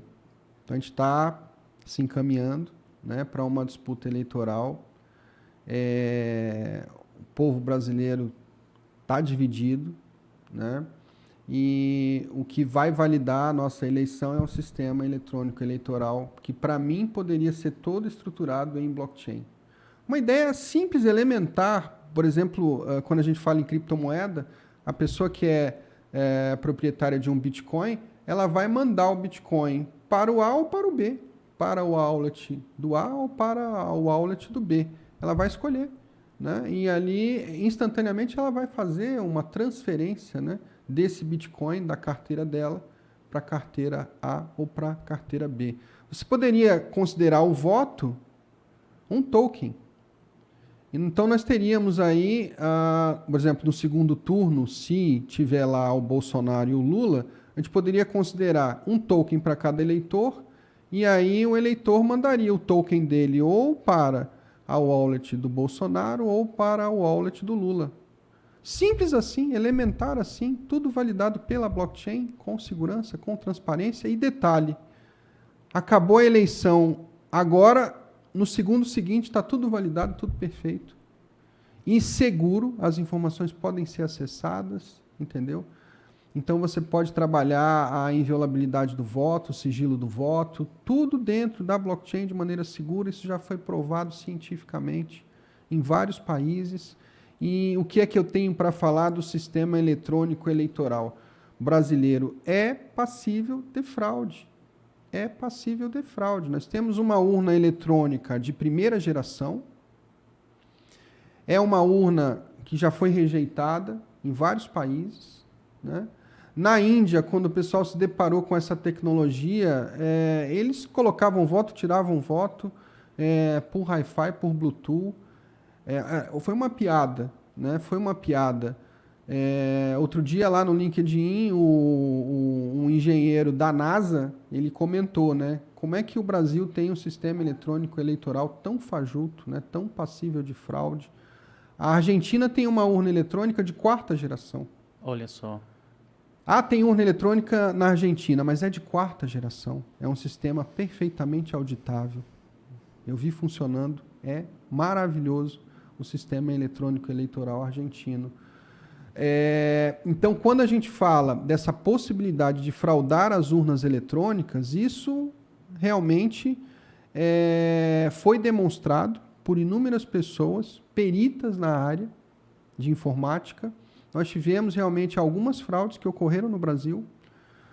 No Rio de Janeiro, quando os dados passavam, né, da sessão para o TRE, um hacker de 15 anos interceptou essas informações, alterou essas informações e elas chegaram alteradas.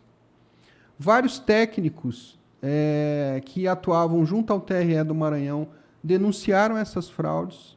Muitas pessoas chegavam na sessão eleitoral para votar e recebiam a informação de que já tinham votado, né? Votos que foram processados em poucos segundos. Então, como é que a gente pode contemplar a ideia do eleitor de flash? Exato. Que entra na sessão eleitoral, se identifica, escolhe vários candidatos, vai lá, né, termina o seu processo de votação, isso em poucos segundos, né? É algo que não é possível. E a urna, quando ela processa o voto, ela faz um barulho característico. Exato. E quando a eleição está terminando, parece uma sinfonia das urnas, né? Você escuta a urna apitando para todo lado. Então é uma coisa absurda. Aí você fala, não, mas as urnas são lacradas. Alguns deputados federais foram ao Congresso Nacional, tiraram do envelope lacres. Chegaram até a dizer que deixariam de ser deputados federais, de receber, né, os seus vencimentos e sua verba de gabinete para venderem lacre de urna eletrônica. Olha só. Então, seria a nova profissão no Brasil, né? Doutor Vender Adriano, lacre de urna eletrônica. Então, é tudo fajuto, é tudo absurdo. Nos Estados Unidos, teve uma associação de pessoas idosas que se chama Black Box Voting, e essa associação descobriu, através do código-fonte da empresa Diebold Procomp, que era possível fraudar urnas eletrônicas. De uma maneira simples, elementar. Por exemplo, alterando, né, a programação de uma urna para colocar mais 100 votos para um candidato e menos 100 votos para outro. Exato. Agora, aritmeticamente, na hora que você soma mais 100 com menos 100, o resultado é zero. Então, a zerésima é emitida normalmente, mas o resultado da eleição ele vai ser totalmente alterado. Quando elas fizeram isso nos Estados Unidos, chamaram o pessoal que trabalhava na Justiça Eleitoral como mesário e só pediram para que o hacker contratado pela associação introduzisse uma pendrive na urna por alguns segundos, a eleição foi processada e o resultado foi totalmente alterado. E essas pessoas que não acreditavam na fraude, não só passaram a acreditar, como se emocionaram. Elas sentavam e choravam, porque elas não acreditavam que era possível a fraude. Então, nós tivemos no Brasil, né, em 2014, inúmeros inquéritos na Polícia Federal de fraudes em urnas eletrônicas em vários estados do Brasil, e a gente não sabe como esses inquéritos terminaram, né, qual foi a conclusão da Polícia Federal. Isso tudo foi abafado. E agora, recentemente, né, o presidente Jair Messias Bolsonaro, por meio do Exército Brasileiro, por meio do Serviço de Inteligência, da Central de Inteligência do Exército, descobriu, né, que é possível, sim, fraudar as urnas eletrônicas. Na eleição do Bolsonaro, você viu pessoas do Exército Brasileiro na porta da sessão eleitoral, dentro da sessão eleitoral, e o Exército Brasileiro monitorando todo o tráfego de internet no território nacional, para não permitir qualquer tipo de fraude na eleição. Então, quer dizer, o mundo inteiro diz que é possível fraudar, né? Técnicos do Exército Brasileiro dizem que é possível fraudar, vários peritos, né, da área de informática dizem que é possível fraudar. Todo mundo afirma que é um sistema que não é passível de auditoria, porque o último comando é delete tudo que se passou, né, e, enfim, apague tudo. Não tem como auditar tudo, desse jeito. Tá? E o brasileiro hoje, ele reclama, ele pede algo que é justo, algo que é aceitável, né, para o direito eleitoral, que é apenas a impressão do voto. Né? Então, podemos ter um sistema eletrônico eleitoral, mas que seja auditável. Né? Que você vote no candidato, saia o comprovante do voto e que você coloque esse comprovante na urna. E lá na frente, se alguém não aceitar o resultado da eleição, então que se contem, né, os votos impressos como uma espécie de auditoria, né, do sistema eletrônico eleitoral. Existem vários pontos aí, né? Eu não vejo nenhum problema em se fazer um sistema eletrônico eleitoral que permita o voto impresso. Existem vários pontos aí que são pontos frágeis. Por exemplo, existe uma pessoa que é o chefe de transmissão. Esse chefe de transmissão é o que manda as informações da quantidade de voto para o TSE. Ou seja, as pessoas que pensam que votou a máquina manda a informação. Porque como é digital, como é eletrônica, não, ainda tem lá na sala uma pessoa que faz uma pré-apuração e manda a informação via internet, ou seja, uma pessoa que pode ser corrompida, comprada, entende? Uma vez eu pedi para um técnico de informática, com muito conhecimento técnico, muita perícia, para ver se ele conseguia ter acesso, né, à urna eletrônica, ao header ali, né, colocado, para a gente poder analisar e estudar. Não conseguimos ter acesso nunca, né, a urna eletrônica, a tecnologia dela. A gente nunca conseguiu pegar para estudo na mão a urna, desmontar ela, né, e fazer testes ali para ver se é fraudável ou não é. Sempre o TSE ele faz esses eventos, né, em que ele chama várias pessoas para tentarem fraudar a urna, mas é um evento que deveria ser realizado de outra forma. Né? O senhor acha que é uma maquiagem, hein? Sim, sem dúvida, deveria ocorrer de outra forma. Eles deveriam colocar a urna em cima da mesa, né? Deixar todo mundo em volta, fechar a sala e ver o que acontece. Não é bem assim. Não é bem assim. Agora, eu gostaria de falar sobre a urna, no que diz respeito ao header, porque a urna eletrônica é feita no Brasil por uma empresa chamada Diebold Procomp. Esta empresa, Diebold Procomp, que licita, né, com o Tribunal Superior Eleitoral no Brasil. Ela foi condenada lá fora, Rogério. É uma empresa que corrompeu funcionários públicos em vários países. Teve que pagar multa milionária nos Estados Unidos. Então, como que uma empresa dessa vem para o Brasil para produzir, para fabricar urnas eletrônicas, né, que validam a nossa eleição? Isso é um absurdo, isso não deveria ocorrer, de forma nenhuma. E me parece que esta empresa é ligada à família do Chaves. Então ainda há essa, né, suspeita. Então, assim... Você já respondeu a minha pergunta que eu estava aqui para fazer, que eu ia perguntar, olha, a gente vê essa polarização na política entre direita e esquerda. Porém, você vê uma grande preocupação da direita em tentar fazer com que esses votos sejam auditáveis, que ela imprima ali a folha depois e você tem um cupomzinho em quem você votou para depois que possa haver uma possível auditamento, né, de tudo que aconteceu.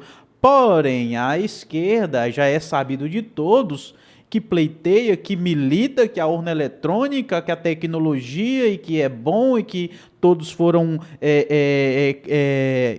eleitos a presidente através dela, por exemplo, o que eles trazem como argumento para enfraquecer essa preocupação do Bolsonaro. Esse argumento do Bolsonaro é de que, olha, você está reclamando, mas você foi presidente como? Como que você chegou à presidência? Foi através da urna eletrônica, ou seja, uma forma de tentar validar. Porém, você vê essa ânsia da esquerda em tentar manter esse projeto de urna eletrônica no Brasil. Você vê os sites dos estados, oficiais do estado, mostrando e tentando mostrar para o povo que a urna é boa e que fala que só tem 3 países que tem esse tipo de urna. É fake news, que existe mais de 100 e poucos países que também tem urna eletrônica, mas eles esquecem de dizer para a população que é só no Brasil e em mais outros 2 países que tem esse estilo de urna, que somente ali da forma eletrônica, mas os outros países emitem ali o cupomzinho do voto. Eles não falam isso. Então, é claro, como uma água límpida, que existe um mau interesse aí. Entendeu? Em tentar viabilizar votos que não são de formas legais. Rogério, a gente tem que tomar muito cuidado com o mito da segurança. Nos Estados Unidos havia um mito de segurança. E o que aconteceu em 2001? Aviões se chocaram contra as torres gêmeas do World Trade Center. Verdade. A gente tem que tomar muito cuidado com o mito da segurança. Existe um mito de segurança em relação ao nosso sistema eletrônico eleitoral no Brasil. E o pessoal da área técnica, os peritos, né, estão demonstrando que é um sistema eletrônico eleitoral que é passível de fraude. O mundo inteiro está dizendo isso. No Brasil as pessoas estão dizendo isso, né? A gente tem o pessoal do Exército Brasileiro, há uma central de inteligência das Forças Armadas, né, por meio do Exército Brasileiro, que cuida da segurança, né, cibernética e não deixa invadirem o Banco Central, não deixa invadirem a Agência Nacional de Aviação Civil, né, que não deixa invadirem o sistema da Marinha, do Exército, da Aeronáutica. O Exército ele faz esse controle. Então, na medida em que o Exército está preparado para um ataque cibernético ao Brasil, né, enquanto nação, enquanto membro, né, de uma comunidade internacional, a gente tem que ouvir, né, o que o pessoal do Exército está falando. E todas as pessoas no Brasil que criticaram o sistema eletrônico eleitoral sofreram retaliações, sofreram consequências, né? Processos que foram julgados e a parte foi condenada por litigância de má-fé, entendeu? Muitas questões de ilegitimidade foram discutidas, né? Então, a gente tem que considerar que é necessário mudar, né? Podemos ter uma urna eletrônica como da Argentina, de 4ª geração, que resolveria, né, o problema do sistema eletrônico eleitoral brasileiro. Agora, você tem que considerar que quando a gente fala de eleição, isso é algo muito importante, né? Exato. A gente vai definir o futuro do país, o futuro da nação, e tem uma grande pergunta por trás dessa possibilidade de fraude, que é se a urna eletrônica é passível de fraude, se o nosso sistema eletrônico eleitoral pode ser alterado, hackeado, fraudado de alguma forma, isso não poderia ser feito por ambos os lados? Sim, mas a preocupação... Será que é uma questão de dinheiro, de corrupção, de comprar alguém que faz parte do sistema eletrônico eleitoral? Isso realmente permanece como uma incógnita, é uma pergunta difícil de responder. Mas me parece que um autor norte-americano responde essa pergunta, que é o Michael Sandel, né? Na medida em que ele diz, há coisas que não têm preço. Então, se eu pedir para alguém mudar da esquerda para a direita, da extrema esquerda para a extrema direita, a pessoa não vai mudar, nunca vai mudar. Não há nada que faça ela mudar. Não há dinheiro nenhum no mundo que se pague para ela para fazer ela mudar. As pessoas que são de extrema esquerda continuarão de extrema esquerda e os que são de extrema direita continuarão na extrema direita. Então, me parece que muitas fraudes foram associadas à esquerda. Entende? Passou 18 anos no poder, aparelhou tudo. Você tem órgãos oficiais do Estado emitindo notas ludibriando. Essa é a verdade, ludibriando. As pessoas que vão buscar informações numa fonte que é válida pelo Estado. Estão ludibriando. Por quê? Porque a gente vê que é resultado de um aparelhamento. Essa é a verdade. Porque se assim não o fosse, a direita não pedia, não exclamava por aí, por favor, mude essa forma, mude esse modelo de votação, é fácil de ser fraudado. E a outra grita, não, que é isso, você foi eleito, foi por ela. Então, pela forma de comportamento, a gente vê quem tem uma má intenção e quem não tem essa má intenção. Porque quem tem a má intenção, vamos lá, quem tiver a melhor ferramenta, compra e muda o número. Simples assim. Só evidencia mais ainda o que foi dito aqui e dá um ponto final. Eu creio como um ponto final, porque quem muito insiste nesse assunto, vamos ser sinceros, né? O senhor, como em 2013, foi isso? 2013 já entendeu a jogada da coisa e escreveu o seu livro. Como é que é o nome do seu livro? A possibilidade de fraudar as urnas eletrônicas, análise de uma democracia fragilizada e hackeada. Inclusive, eu vou fazer uma proposta para o senhor. Eu quero trazer esse livro em PDF e colocar dentro da plataforma do Mike Ross Podcast. O senhor topa? Eu topo, mas eu vou ter que transformar todos os links que eu tenho no livro em código QR e vou ter que verificar se a Justiça Eleitoral brasileira não deletou a maioria desses filmes que estavam no YouTube. Porque esse livro ele surge de uma proposta de trazer todos os acontecimentos dentro do Facebook, mas ao acessar a minha conta do Facebook com a conta de um amigo, eu percebia que as informações não estavam lá, elas estavam ocultadas. Então eu era censurado pelo Facebook. E como muitos aparecia para mim na minha conta do Facebook e não aparecia para o resto do mundo. O que eu fiz? Eu copiei e colei todas essas informações e fiz o livro, publiquei o livro. E, infelizmente, alguns vídeos foram deletados pela Justiça Eleitoral. Estava tudo no YouTube. O senhor tem o PDF dele? Eu tenho, acho que o EPUB. Então pronto. Vamos sentar depois, negociar. O pessoal que está assistindo esse podcast quiser ler o livro do Dr. Adriano, formado em 2013, a respeito da falta de segurança da urna eletrônica, nós vamos disponibilizar ele para venda, ok?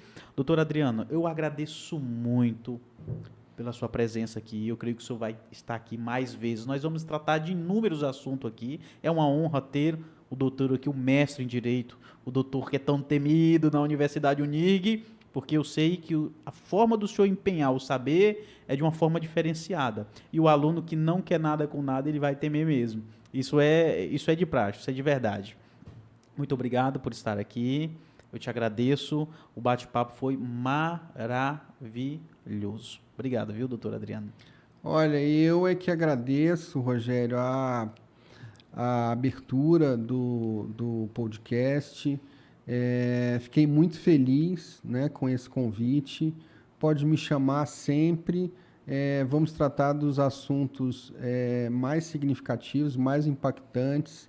Eu sei que não é fácil, né, as pessoas perceberem a importância da blockchain, de criptomoedas, dos smart contracts, da internet das coisas, dos metaversos, né, das finanças descentralizadas, DeFi, mas é uma temática que vai impactar significativamente a vida das pessoas. Então, o jurista ele tem essa obrigação, né, de conhecer os fatos para poder valorar, e depois os valores incidindo sobre os fatos vão trazer os influxos normativos, e o Congresso Nacional vai ter que criar leis, né, que regulamentem todas essas matérias. Então, é uma discussão muito importante que sempre tem que ser feita, e eu parabenizo, né, o Micros Podcast por mais esse podcast fantástico que foi produzido. Muito obrigado. Obrigado, doutor. Pessoal,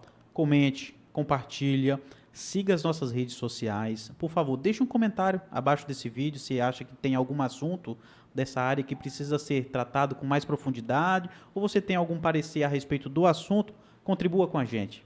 Tá bom? Muito obrigado, um abraço, até breve.